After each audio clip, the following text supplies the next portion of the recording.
Welcome back. My name is Craig Carrel, President of Team One Plastics, and it's my pleasure to have with me Jeff Mengel, a partner at Plant Moran, and who specializes in particular in the plastics industry. As we look at the plastics industry, you briefly talked about how it was fragmented, and really, can you just sort of give us a brief overview of the state of the plastics industry today, how it's sort of evolved over the last few years, and sort of where we're at today? Yeah, so prior to the recession, the Great Recession, 2008, 2009, it was steadily becoming much more productive.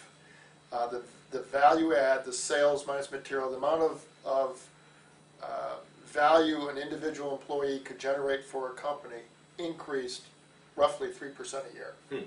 So it was a good steady increase. So if you weren't improving, you were falling behind. And what that means is over a period of 10 years, that's a 35% increase in productivity or more. So it's substantial when you think of it from that regard. So that it was improving. On the other side, the productivity was improving.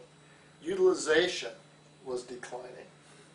So we had roughly over 110,000 presses 10 years ago.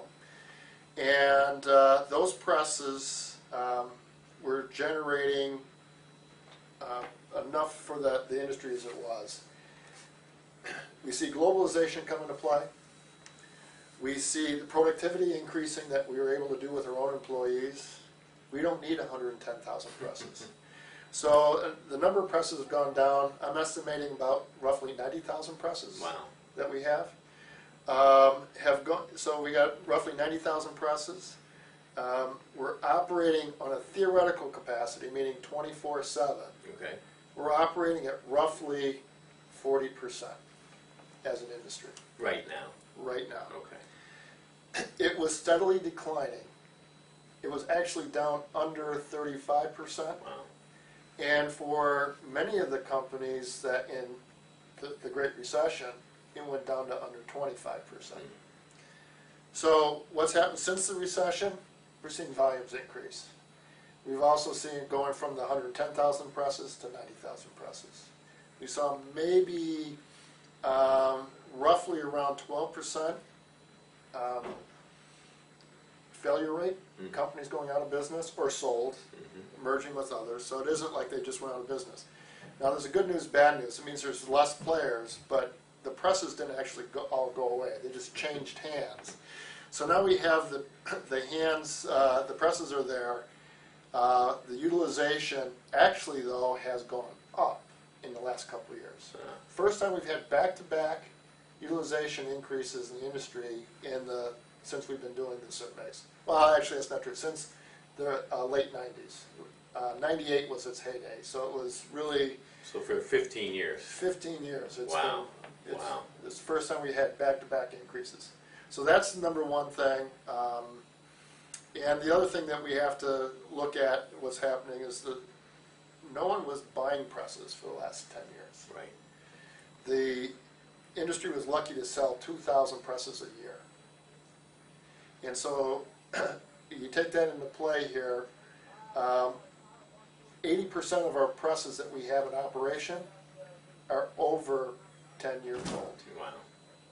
So when you look at it from that perspective, there's a lot of opportunity to advance and improve our press status, the presses that we have.